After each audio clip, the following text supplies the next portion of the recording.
The clock was ticking. The grand halls of Sandringham House were glowing with the warm light of chandeliers, reflecting off the polished floors and antique mirrors.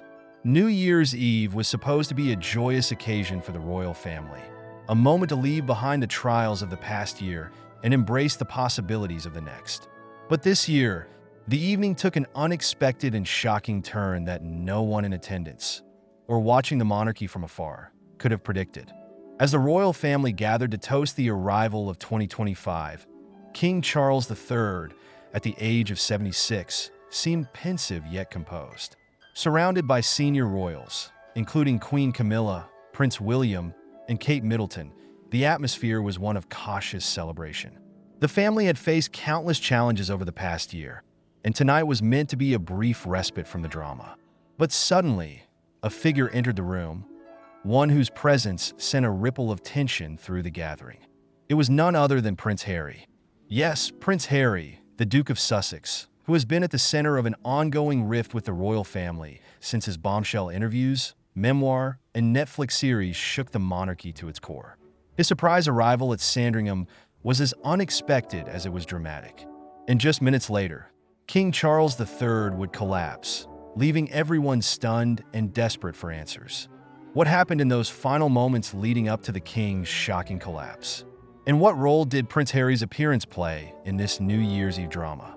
Let's unravel the story step by step. King Charles III has always been a figure of resilience, carrying the weight of the crown and the expectations of a nation well into his 70s. However, recent months have taken their toll on him. The unending scrutiny of the royal family, combined with personal tensions, has left him visibly more fragile. The king's health has been a topic of quiet concern for those closest to him. While he has maintained a busy schedule of royal engagements, his advisors have reportedly urged him to scale back and focus on his well-being. But Charles, ever the dutiful monarch, refused to slow down. New Year's Eve, however, was meant to be different, a rare opportunity to relax in the company of his loved ones. Sandringham House, the royal family's traditional holiday retreat, was alive with laughter and music as the countdown to midnight drew closer.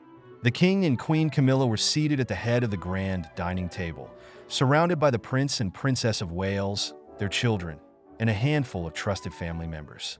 The mood was light, though traces of unresolved tension lingered beneath the surface. Then came the moment that no one had anticipated.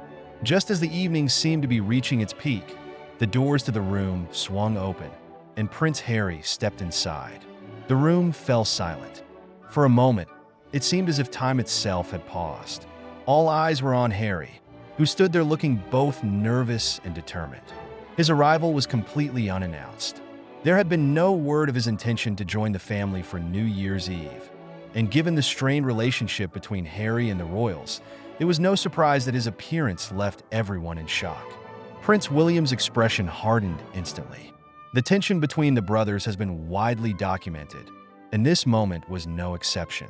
Kate Middleton's calm demeanor faltered for just a second, her eyes darting toward her husband, who sat rigidly in his chair. Camilla looked at Charles, whose face had gone pale. Harry took a step forward, his voice steady yet tinged with emotion. "I didn't come here to cause trouble," he said. I wanted to see you, Dad." The room remained silent, the weight of his words hanging heavily in the air. For King Charles, the emotional strain was visible. He had always been caught in the middle of the feud between his sons, and tonight was no different. Charles slowly rose from his chair, his movements careful and deliberate. He looked at Harry with an expression that was equal parts sadness and longing. "You shouldn't have come," he said softly, his voice barely audible. But before Harry could respond, Charles began to sway. His hand reached out to steady himself on the edge of the table, but it was too late. The king collapsed to the floor, his body crumpling like a marionette whose strings had been cut. Panic erupted in the room. Camilla was the first to react, rushing to her husband's side as she called out for help. William and Kate sprang into action, while Harry froze in place, his face a mask of shock and guilt. A royal aide quickly summoned the palace's medical staff, who arrived within moments to attend to the king. As Charles lay unconscious on the floor, the once festive atmosphere had turned into one of chaos and fear. The family was visibly shaken, each grappling with their own emotions. Camilla clutched Charles's hand, her face pale as she whispered words of comfort, hoping he could hear her. William, ever the protective son, shot a glare at Harry that spoke volumes. Though he said nothing, the tension between them was palpable. For Harry, the weight of the moment was overwhelming.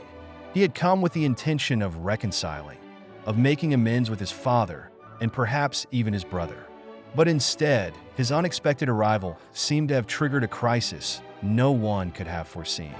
The royal doctors worked swiftly to stabilize King Charles, and after what felt like an eternity, he began to regain consciousness. His eyes fluttered open, and he looked around the room, disoriented but alert. A wave of relief washed over everyone, but the questions lingered.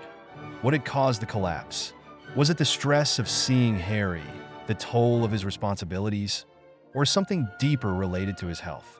As the king was carefully helped into a chair, he looked at Harry with a mixture of exhaustion and emotion.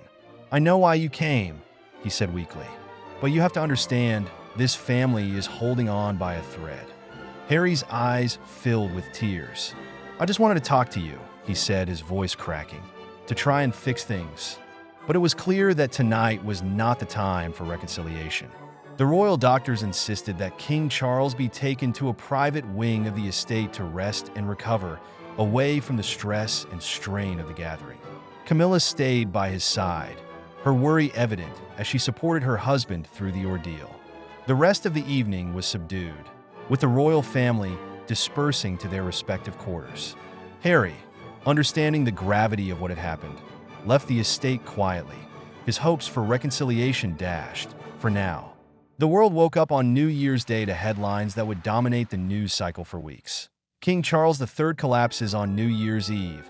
Prince Harry's surprise appearance sparks royal drama, and tensions explode within the royal family. Speculation about the king's health has only grown since the incident.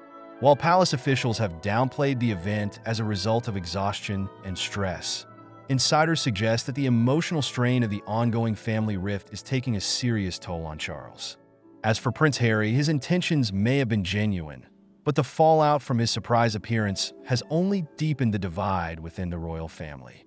The path to reconciliation remains uncertain, with trust and emotion strained to their limits.